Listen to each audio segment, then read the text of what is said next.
दोस्तों इस वीडियो में कतर के बारे में कुछ लेटेस्ट अपडेट आप लोगों के साथ में शेयर करने वाला हूं। तो चलिए इस वीडियो को हम कंटिन्यू करते हैं।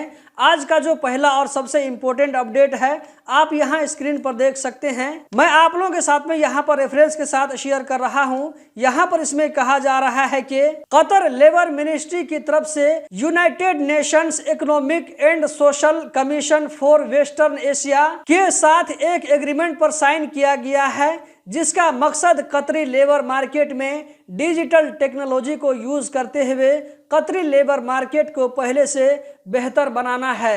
दोस्तों इस एग्रीमेंट के साइन करने के बाद में लेबर मार्केट में क्या तब्दीली आती है, कोई सुधार आता है या नहीं आता है, वो आगे चल करके देखने को मिलेगा। इसके लिए हम इंतजार करते हैं। जबकि दोस्तों आज का जो अगला अपडेट है आप यहाँ पर एक वीडियो देख सकते हैं। यहाँ पर कहा जा रहा है कि अगर आप कतर में किसी मेन रोड में गाड़ी ड्राइविंग करते हैं तो गाड़ी के ड्राइविंग करने के टाइम में आप लोगों को अचानक ट्रैक चेंज नहीं करना है, बल्कि ट्रैक चेंज करने से पहले आप लोगों को सिग्नल देना है, इंडिकेटर जलाना है। अगर आप बिना सिग्नल दिए गाड़ी को अचानक ट्रैक चेंज करते हैं, इससे जो है रोड एक्सीडेंट हो सकता है और ये काम वायलेशन में गिना जाएगा। जबकि दोस्तों यहाँ पर आप लोगों को एक और वीडियो नजर आ रही होगी। इसमें कहा जा रहा है कि रेड सिग्नल को तोड़ना कतर में एक जो है बड़ा वायलेशन माना जाता है। इस वायलेशन के करने से आपके ऊपर में जुर्माना आ सकता है, इसी तरह आपकी गाड़ी भी छीनी जा सकती है। जुर्माना का जो अमाउंट है वो लगभग आप लोगों को 6000 रियाल के आसपास में आएगा,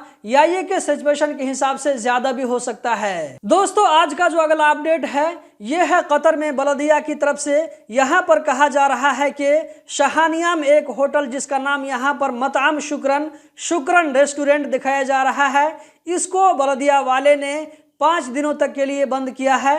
बंद करने की वजह यहाँ पर ऐसे कंडीशन में लोगों को खाना दिया जा रहा था जो कि हेल्थ के हिसाब से ठीक नहीं था। 29 अप्रैल 2024 को इसको बंद किया गया है अगले 5 दिनों तक के लिए। इसी तरह यहाँ पर कहा जा रहा है कि बलदिया की तरफ से एक और मीट शॉप यानी कि गोश्त वाली दुकान को 10 दिनों तक के लिए बंद किया गया है। यहाँ पर आप लोगों को रेफरेंस नजर आ रहा होगा, 1 मई को यहाँ पर बंद किया है, तो ये अगले 10 दिनों तक के लिए बंद रहेगा। बंद करने की जो वजह बताई जा रही है इसकी भी वजह वही है कि यहाँ पर जो लोगों को गोश्त दिया जा रहा था वो ऐसे कंडीशन में दिया जा रहा था जो कि लोगों के हेल्थ के लिए ठीक नहीं था।